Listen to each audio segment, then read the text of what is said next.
Now, help us welcome back Jodi Livon.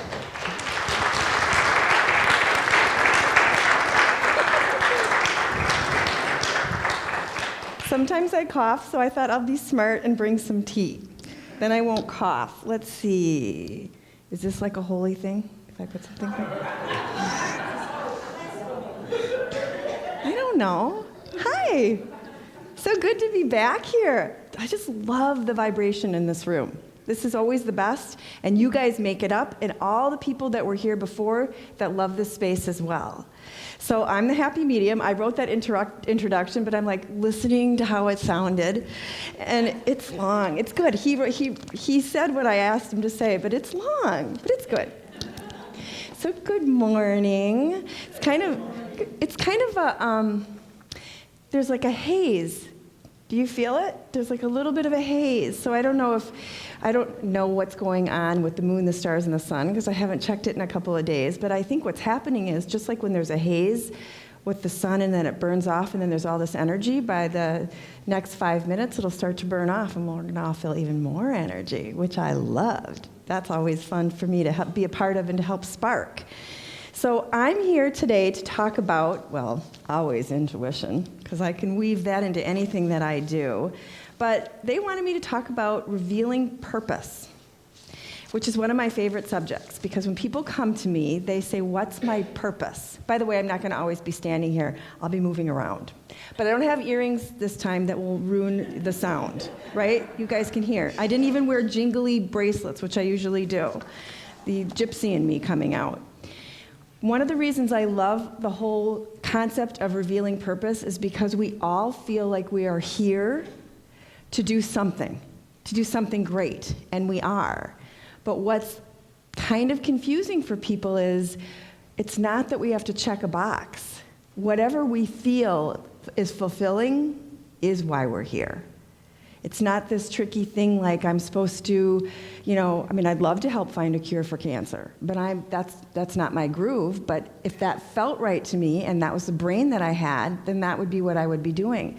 But most of our purpose is something really small inside of us that just grows and grows and grows, and then we know what our purpose is. So every one of us wants to find exactly why we're here.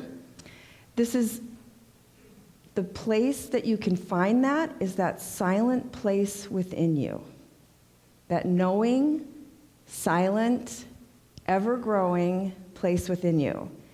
It is part of your intuition, because your intuition is the voice of your soul.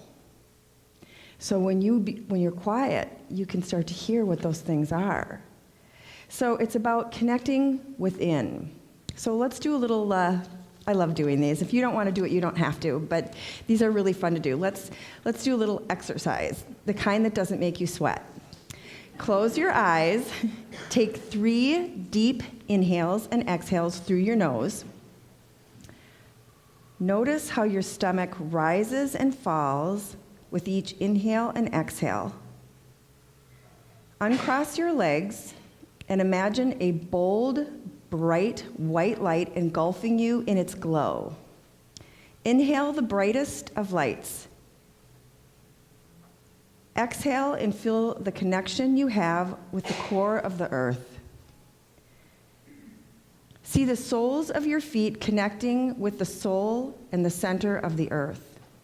Breathe in the connection, and as you exhale, feel that tug at the soles of your feet as you really firm up that connection. So not only are you now connected with the soul and the core of the earth, you are connected with everybody in this room. You can open your eyes. Every one of us wants to find the reason we are here, what unique something sweet we have to share. The journey to finding this space is loaded. Those who have come out of the closet, I came out of the psychic closet, or any kind of closet, or people who have been through things that are tragic, will understand. All of us who have faced our invisible selves know this. Do you know what I mean when I say your invisible self? That self that is not small, that self that is large, that self that is knowing, that self that doesn't always speak up because your personality and your ego don't have the strength yet, but you will. But that's the self that I'm talking about here. All of us have faced that invisible self. Who beats themselves up sometimes when you think, I should have done it this way, I knew I should have done it this way, but I did it this way instead? Or maybe let's phrase it this way, who doesn't? Right? Who doesn't? So not everybody walks around with a little file cabinet in their head that says, oh, does anybody here not know what a file cabinet is? Because everything's online now, so you might not know. But that file cabinet in your head that says, there's one that says I'm not good enough, and there's one that says I am. But you have to bring in the one that says I am. The one that says I'm exactly where I need to be, doing exactly what I need to do. The one that says I learned from what that experience gave me. The one that says I'm going to forgive because I know what it's like to hold that place inside of me that feels so awful. I'm going to forgive, and I know I am forgiven. Even if the person I have wronged isn't in a space to forgive me, I'm forgiving me. And I'm learning from everything that's gone on.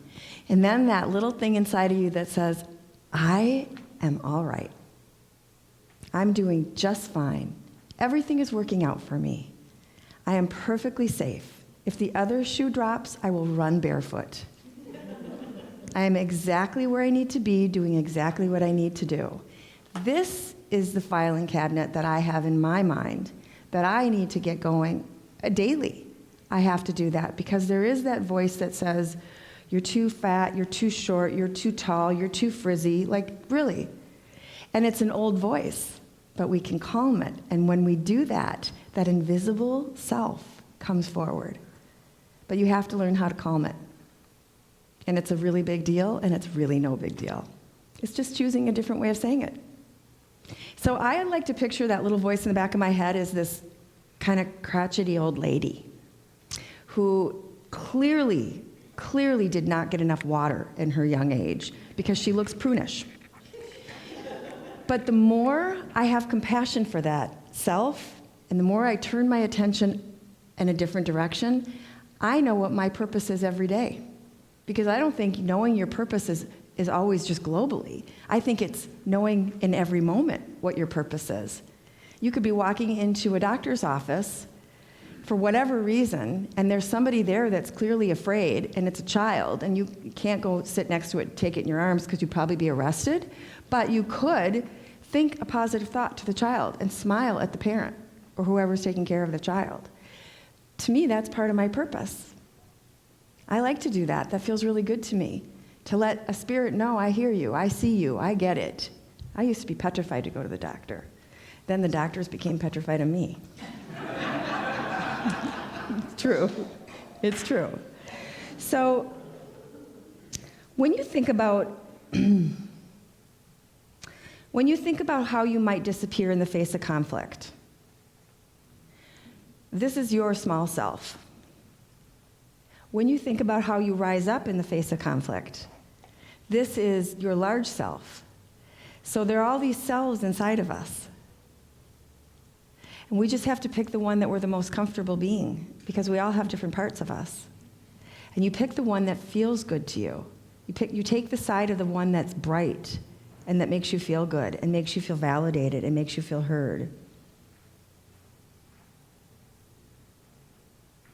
I'm listening to the spirits in the room right now. They're quiet, though. They're in the haze, too.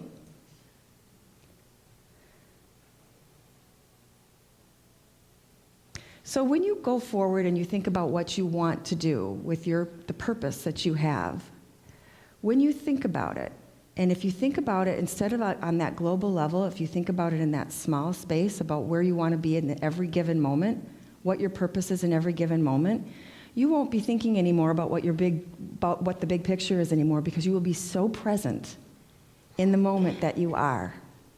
So I've read some very famous people, which I will never say who they are, but my book has been in the hands of some people because I've been connected with some of those award shows that we see nationally, internationally.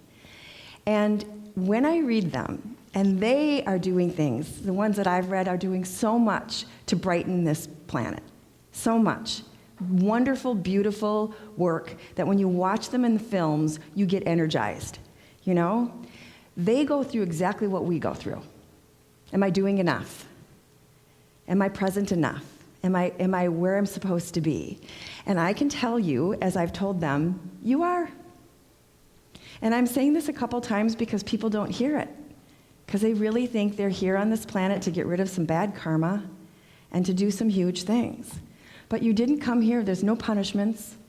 You came here to fly. You came here to feel your joy. You came here to love. You came here to forgive because that's part of love. And you came here to dance and to do what you want to do. There's not some big agreement that you made that you have to go through these tragic things. That's part of being on the planet. We bang into things, and then we pick ourselves up and we just keep moving. I was with some people that I love very, very much. These children are the children of a very good friend of mine who died. And I remember looking at them when they were little thinking, I hope they know that their life isn't over. I hope they know that they will always have a piece of her and they can pick up from here. And so that was always my prayer when I was with them. And I saw them, their grandfather just crossed over, and he and his daughter are having fun, and I got to see that, which was really great. She met him with a glass of Chardonnay, and he doesn't drink, so she drank it. That's the vision I was given. It was really good. But I saw these kids as adults, young adults, and almost adults, and they're shining. Because they didn't make their whole life based on the fact that they lost their mom. So everybody here has been through something, several things actually, that have been really difficult. And we have to validate that for ourselves, and then just keep moving. Because your purpose kind of finds you, the big purpose. It does find you. It keeps presenting itself. The universe works with patterns. So when you see patterns coming forward, you know we see patterns with numbers, 1111, 1212, 33, all those 3333. Somebody told me once they saw, which I don't know how they saw that, but they said they kept seeing 3333. When we see patterns, they're telling us something. That's something we look at. That's the universe reminding me of something. Whether it's a license plate in front of us when we're driving, or every time we open a book, it's to the same page number, or we hear a certain song all the time on the radio or wherever we go, the universe is speaking to us. And it's just up to us to decipher what it means. Because like I've said before, your intuition is a language. And so you just have to learn to understand that language. So think about a time where you did something that really felt good. Could be getting the right scone, could be doing anything, and you literally felt energized, like you felt like a pull. You felt energized. That's your higher power. That's the universe speaking to you saying, that's the right decision. So when you learn to get in touch with that, you just keep going in the right direction. Does that make sense?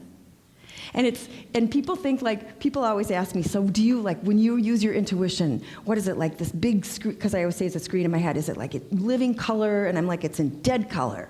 Or they'll say, you know, do you really literally hear people, or do they come inside of your brain? All of the above. And so there's no like, it's not one way for anybody. It's all ways. You just have to find the way that means something to you. So if you think you're hearing a voice saying to you, you should really eat chocolate now. This could be your intuition. This could be your stomach.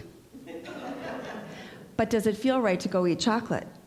And that's all you got to ask yourself. You know the kind of feel right that feels right now and afterwards. That's the feel right I'm talking about. So right, it's the afterwards. But you have to kind of do the balancing thing. But that's the way that you use your intuition to help you go in the direction that you want to be going to. Literally pulls you. So close your eyes for a second and think of a time, another time, where you made a decision and what you did made you so happy afterwards. And fill yourself up with that feeling. Now open your eyes and know that when you make a decision, bring that feeling that you just had up when you're making a decision, and when there's a similarity in the energy and how you feel, that's the right decision. And people say to me, well, I had that really good feeling when I decided to buy this car, and it ended up being just a crash, a bad car. But was it? Because maybe it led you to the best thing you could have afterwards. Maybe you met someone at the shop to get it fixed that changed your life. Maybe you changed somebody else's life. That wasn't really a mistake. You just keep going in the direction of what feels good, and what feels good will bring it back to you. You will just keep getting more of the same, of good things. Have you noticed when things are really, really good, it just keeps getting better and better and better and better and better? Law of attraction. And when things are really, really bad, they kind of just get worse and worse, or you can do something with it and it doesn't get worse. When you're dealing with people that you dislike or that you think dislike you, your energy changes. So when you're dealing with those kinds of things, the best thing to do is put yourself in a place, in a bubble of when you know people love you, where you've been, where people really love you. And so when you're dealing with somebody that there's some conflict with, you're in this bubble of, I'm loved. And so they're not going to offend you. Do you guys hear that? They're not going to offend you the way that they might offend you. I think it's just that. But see, now I always know Spirit will actually let me hear that louder when I'm being talked to from somebody in spirit. You guys know what I'm talking about, right? So I have to be very in tune. I'm watching you, and I'm listening to the things that I'm supposed to say to you, and then there's this spirit energy coming through. And this building is amazing. With this, very calm spirits this time, but they're the ones that were like, do you see that? Do you see that? Do you see that? Mm-hmm. Somebody's grandfather, literally somebody's grandfather, is trying to talk to me, and they're really loud, and okay, so it's about the law of cause and effect. So this person, who here was just recently talking to a family member about the law of cause and effect? There's somebody in this room that was literally talking to somebody that is a family member or feels like a family member of law of cause and effect. That would mean I did this and this happened. Or I really created this, was it you? Do you have a grandfather on the other side? Well, most people do.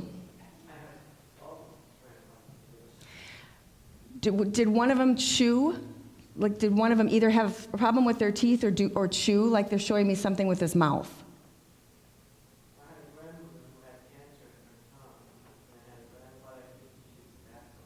That's the guy who's here. I haven't done this here, have I? But they're talking to me, and you guys are open to it, so here he is. And you must be like really opening up to the law of cause and effect and the law of attraction. That's really cool, because he's been trying to get my attention the entire time. Whenever you see me do this, that's when... So I've seen when I watch these videos, or when I see when people take pictures of me when I'm working, I'm like, what is going on with me? But that's what I'm doing, is I'm communicating with spirit. So it looks like I'm not there, but I am. I am. And so your grandfather wants to direct me more, but I'm going to stay on task until he starts to move other things around here. You know what? I want to read something from Marianne Williamson. Keeping in mind that what we see, what we say, and what we think is what we get.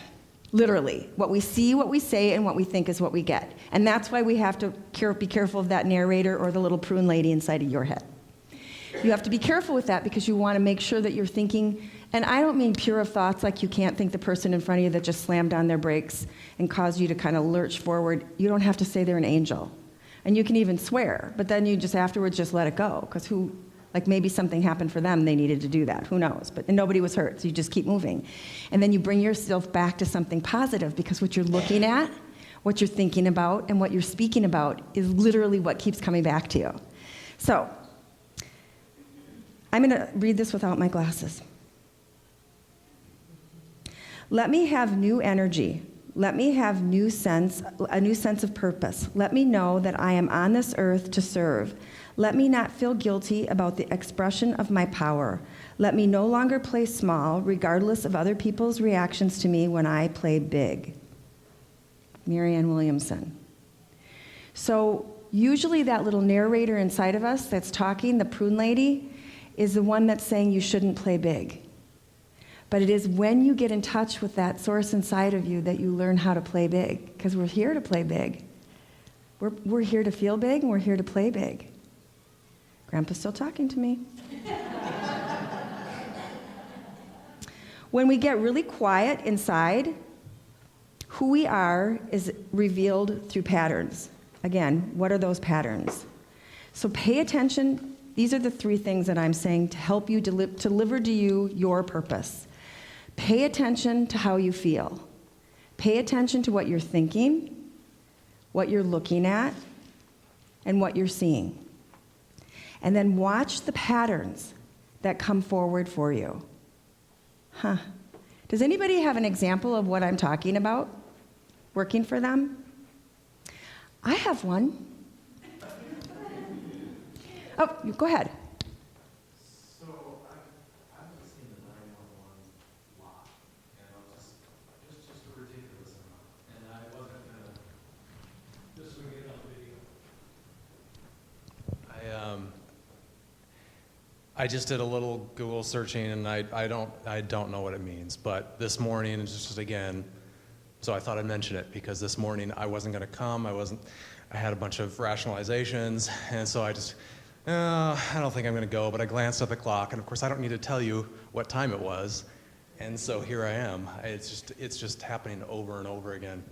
So I don't know, I thought I'd mention that. I love that, and there is meaning behind it. So you look at the number, numerologically speaking, you look at the 9, you look at the 1, and then you double the 1, because if it's an 11, it's a 1-1, then you double the 1 and the energy of the 1, and then 11 is a master number. So basically what that's telling you, from my intuition, because I'm not a numerology major, is you've been doing some things in your life that's been making you go like this, then you have felt sort of sluggish, and you feel like you've hit sort of an invisible wall.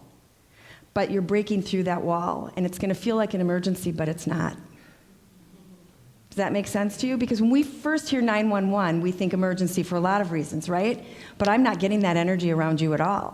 What I'm getting is, I've been a little bored in my life. Things are easy. I'm pretty smart, and I've been moving and grooving, and now I would like some excitement and something new. But I'm stubborn, so I don't change things very easily, and so I'm just going to keep moving. And what's going to happen is you're going to feel like something's coming and you have to make this great choice, and you're going to feel like it's kind of an emergency, like I better make it fast, not in a bad way, but like, which way do I go? And you'll make a decision that will brighten your whole life. And the universe is speaking to you saying, get ready for it. Not in a bad way, but like, it's almost like when you feel like you're going to meet somebody that you are going to fall in love with, you always make sure that you don't have lipstick on your teeth. Speaking from personal experience. Or that you want to make sure that you're kind of at your best, God bless you, that you're at your best. Does that make sense to you? Because you're stubborn, correct? I like it because I asked the question, but I already know the answer, but it's fun to ask anyway. But you need something big to break you through your pattern, and that is what's headed your way, in a really good way. So every time you see that, it is a sign. Keep moving, keep moving. It pushed you to come here. Like you're letting it do something for you. Okay, a lot of attention on you. I know you don't like it. I'll move away. Anybody else have a question about this or a story about this? Okay, here's mine. I have a website that I love so much. And I was on Twin Cities Live on Friday. And I got to read somebody by the name of Kat Perkins. I don't know if you know who she is, but she's phenomenal. And she co-hosts the show sometimes when Elizabeth Reese on Twin Cities Live isn't there. And she's got this great energy, and for years we keep saying, we should do a reading on air, we should do a reading on air. So I was like, I'm gonna totally take the bull by the horns, and I'm gonna just ask the producers to call her. So it worked out, she came on, and right before, like that morning I was working, and then I looked at my website for something, and it was gone. Gone. My website that's cost me a lot of money, and a lot of love, because I love my website, had now taken the form of malware. And we were just about to update everything yesterday, but this happened Friday. So I had been on a podcast that morning with Elizabeth Reese. She does a podcast called Best to the Nest, which is an amazing podcast. You should listen to it. Best to the Nest. You bring your best self to your home. You don't give the pretty face to everybody else, just everybody else. You give it to the people at home, too, because, we're grouchy at home. So it's really great. And I was talking about, before I knew about my website, this whole thing about being positive and making sure that you have this great attitude, because then you can deal with whatever is happening. If you're centered and you're in tune with your intuition and you're doing your breathing and you're paying attention not to the little voice in the back of your head, but to the new one that you're bringing up, the universe brought me an example of how I needed to do that right away, because that's when I found out my website was down after that podcast, between that and going on Twin Cities Live. And I usually take such a tumble when this kind of thing happens, and I didn't. A little bit yesterday, but not that day. Because I thought, I'm protected. I'm divinely protected. I am not a person that knows a lot about websites. There was a hole in it. Somebody found it. There it is. Nobody's going to starve. People can still make appointments when it comes back up. And I did all this amazing self-talk, and I mean amazing because when I take a dive, I take a dive. And I didn't dive because I thought, okay, whatever's going to happen, it's just going to be better afterwards. And I thought, instead of thinking I was vulnerable, I thought, no, I will never be that vulnerable again on my website. Ever. Won't ever happen again. And now it's up and running, not at full force, but it's up and running. But I am a junkie about self-protection, because I have spirits come into me all the time, or try to. And I have energy of people, so if somebody in here was like furious right now, I would be able to block it, but that's taken me years to be able to do it. Because as a medium, I take that on. Like, I can feel it, and I don't always know if it's me or someone else, and that's why it's really good to block it. You guys take it on too, because if you're sensitive in any way, you can take it on also, you just don't know you're doing it. But when you have good boundaries, it doesn't happen so much. But sometimes there's a boundary break, and then you have to say, that's not me, that's them. And so this website, this happening wasn't because I was unprotected, it was because I'm going to be much more protected. See, there's a way you can flip it around. And I have to practice it every day, because I feel like that helps me get in touch with what I'm supposed to be doing. And I'm supposed to be doing it because I want to.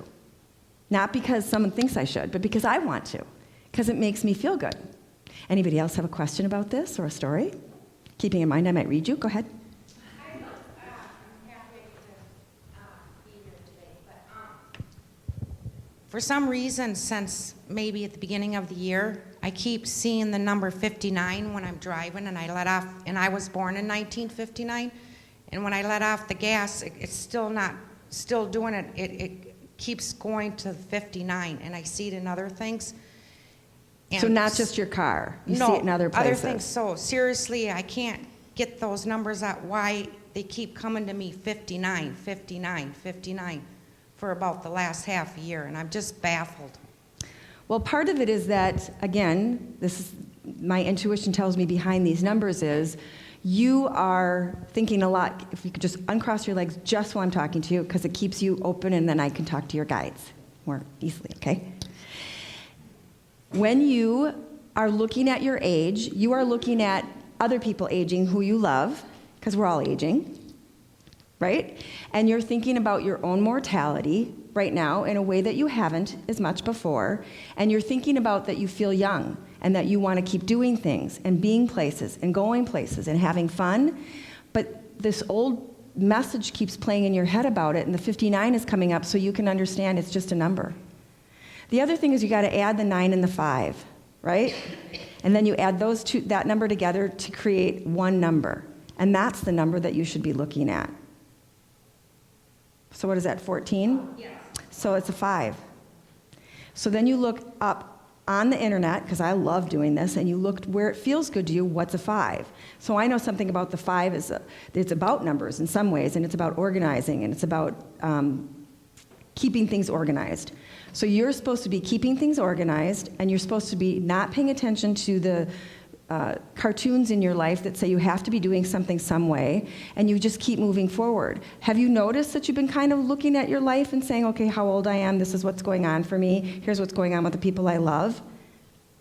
What I've noticed is a tremendous feeling in my heart of love for everything, and even people's problems. It's love, and that organization is a word that keeps going into my mind. Well, that's the 5. So that's exactly how you use this. And you do it in a way that always flips it to the positive. Because the universe is never going to deliver this awful message to you to make you afraid. That's not how intuition works. Intuition will never be criticizing. Your intuitive voice will never be saying things to you like you didn't do that right, you big dummy. Right? That's the prune in the corner. Right? And so how you counter that, how you just flip it around by saying something else to yourself that you really like. Every night I'll read something by maybe Marianne Williamson, or maybe it's affirmations by somebody else, to get me into this positive flow so the next day I'm already set. And I read things throughout the day. I think it's a great idea to have things that you can look at every single day, periodically throughout the day, that make you feel full of light. Anybody else have one?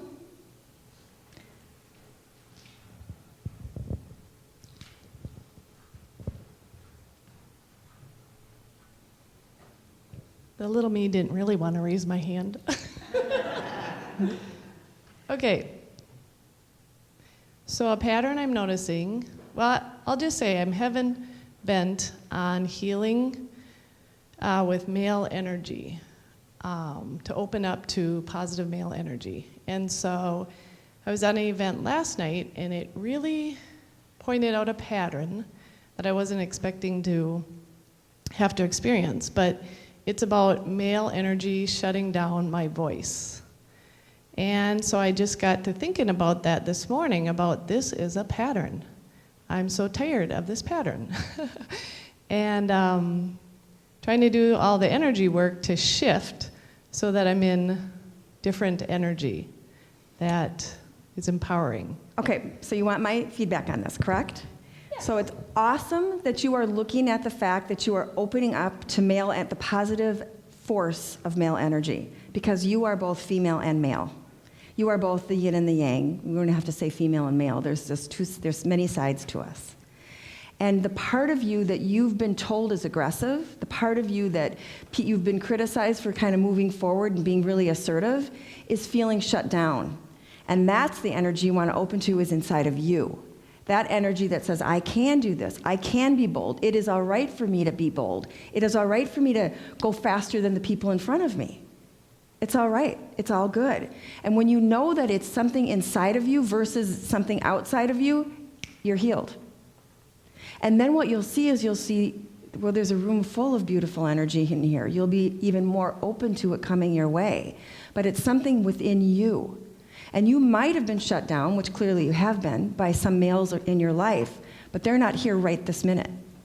And that's why inside of you, you look at yourself and say, okay, this is what's inside of me. And I can look at it and say, I love this part of me. And maybe this part ran over somebody and I didn't know, and now I know. But I love this part of me. Embrace that part of you. That's a wonderful part of you. You get things done. You're good at that. You're very good at spotting things and moving forward and fixing it, aren't you? That's beautiful. Love that up. And then the pattern's broken. Does that make sense to you? Mm-hmm. That's beautiful. And then I can feel just a shift right now. Because everything that bothers us about somebody else is really about us. I mean, I really want to say it's about the other people because it just makes it so much easier, but it's really not. Because when you start to understand that it's about you, that everything is a reflection, every single thing is a reflection, then the stuff about other people doesn't bother you as much. Then you just start to go, okay, what is it about me I'm not liking right now? And I've told this story before. I was so mad at my husband at some point in our marriage, and I was like, he criticizes me all the time. He criticizes me, he criticizes me, and I'm like, oh my God, I'm criticizing him. I'm criticizing him, waiting for him to criticize me, and I'm constantly criticizing him. This is about me. This isn't about him. And when I realized that, I felt like truly empowered, and things they were good, but they got much better between us because I wasn't pointing the finger all the time at what he was doing. I was looking at me because I'm critical. I have a critical eye. It's a wonderful thing to have a critical eye because when you have a critical eye, you can spot things that you want fixed, right? But if somebody's ticking you off all of the time at work, look at what it is about them that bothers you and find where you do that too. And they won't bother you anymore. That is what this is. This planet is about mirrors. Completely about mirrors. And then when you do that whole thing about getting in touch with what feels good inside of you, and then you're drawn to things, gets louder. Your intuition gets louder. That language is so much easier when you start to realize that. Does somebody else have a question about this or want to share a story? I know you do. I can feel it right back here. Yeah, I had a walk-in experience. A walk-in? You had a walk-in experience? Yes. I woke up in the middle of it. So, on some level, like left and right, in front of me, behind me, the people are overpowered by people from my past. It's a cycle. I don't know how to get out of it. So I'm a little bit lost in this. Are you saying a spirit walked into you, or are you saying you're being confronted with pieces of your past? I think it was a spiritual experience that was meant to happen. I saw a cross in a wheelbarrow, and I'm not going to go through all the details, but I ended up going to a friend's house, and I thought it was a blackout, but then I found out it was a walk-in, and I had met some people in an ashram many years ago, and it was like the last time I was spiritually with them. So you kind of went back into that space?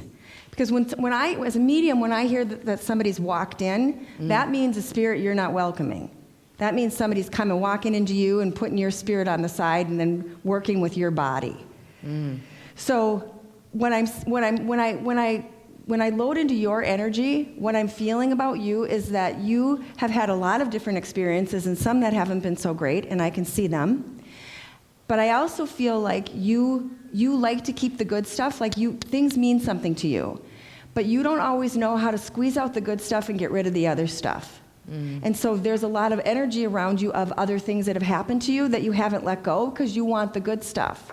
But you can let go and just know that the good stuff's going to stay with you.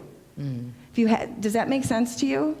Because you're asking one question, but your spirit's kind of asking another one as well. And what I'm hearing from your guides is you have all these amazing experiences, but it's like you're crowded in your head. And so you want to just keep the good pieces of it, and you want to let the rest of it go. And I would also say a walk-in, I'd use a little different terminology because I'm not feeling like a spirit has landed in you and is still there. Okay. I feel like you're here. Okay. Does that make sense to you? Yeah. When I first started doing this work, I thought that meant that I had to because I'm a channeler, I had to let spirit energy in me and move me, and I don't want that. So I say no to that. I feel really strongly about that. I don't want that. I want to talk to the spirits and get the goodies, and then I share it with you. But when they come into you, they can drain your body. And so that's just not my groove. And there are those that do it, and they do it beautifully. Esther Hicks. And she doesn't get drained from it. But I've started having that experience as a little girl, and I did not like it. So I want to come back around to something about what we're talking about revealing purpose. I feel like what happens for so many of us is we start to get caught up in that we have to love everybody and that we have to accept everybody's behavior and that's okay. We have to be okay with the things that go on around us. And I'm saying two things. Look at the things that bother you about other people and look at yourself because you can free yourself that way. And the other thing is you don't have to meet people where they are. You don't have to meet people if someone's really cranky and you don't have to get down with them and be cranky.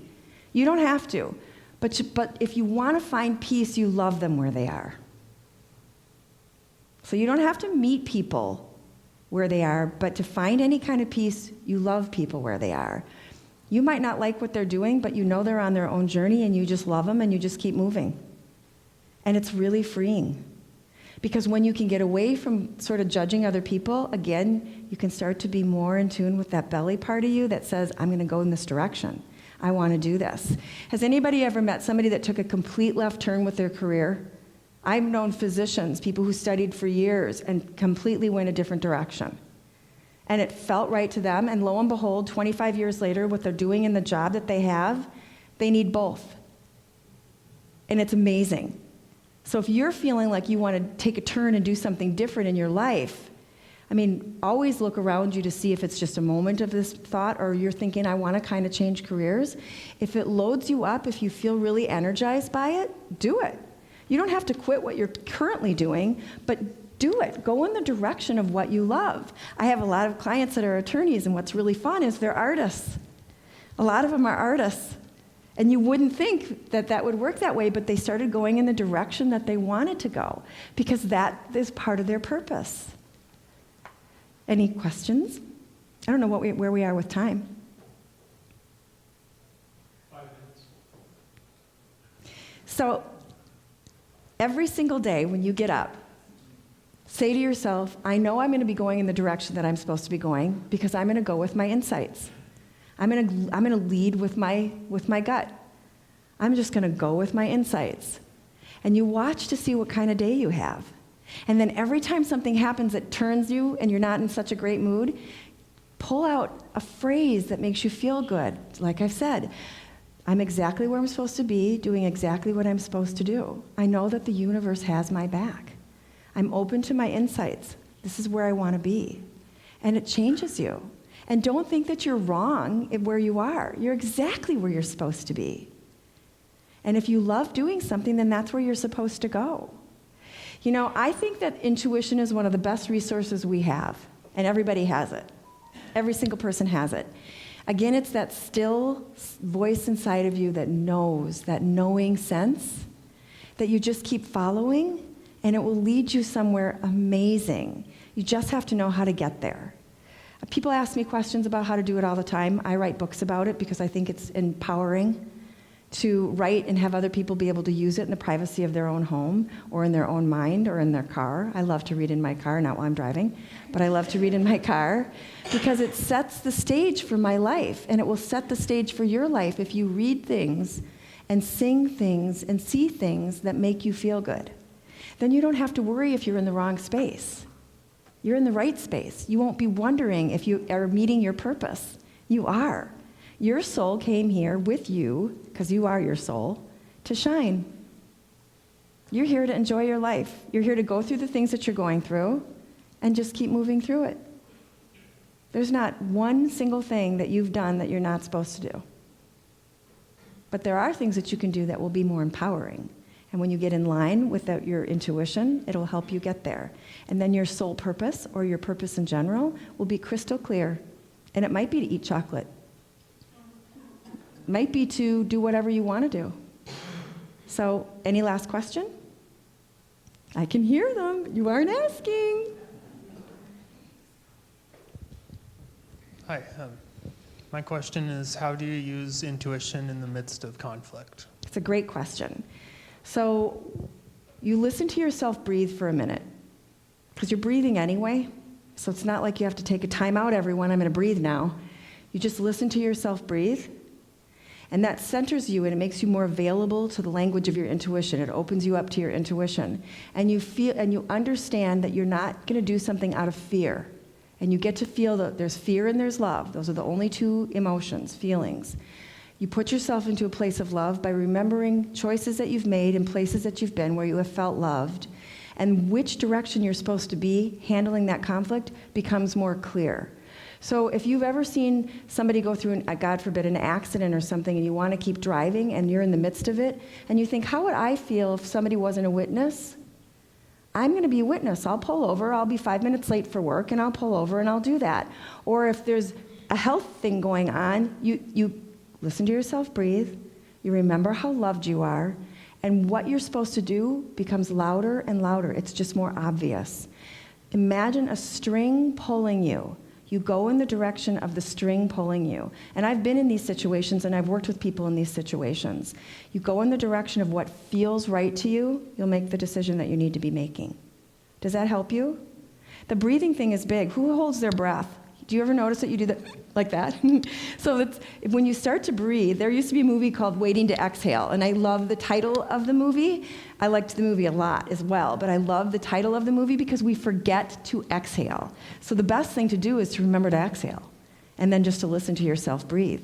Because when you do that, it's all in your breath, your insights become louder. And I'm all about it, obviously. It has saved me over and over again, and it has brought immense joy to my life, and it has brought me here to you. So thank you very much for being here and for being here with me. Thank you, Jodi, so much. So not everybody can stand here, but let's direct our energy to everybody, even if they're not standing in the circle, because everybody's included. So this is called it's called a white light prayer, and I love it, and I think I did it here many years ago, and I'm feeling really strong that I want to say it now, and it's non-denominational. It's all about energy. So white light is surrounding us. White light is consuming us. White light is protecting us. The divine love is flowing in and through us, solving and dissolving all situations for the good of all. A higher power is in charge of our lives, so only good can come through us. Our minds are open, our hearts are receptive, and miracles are happening right now. Thank you.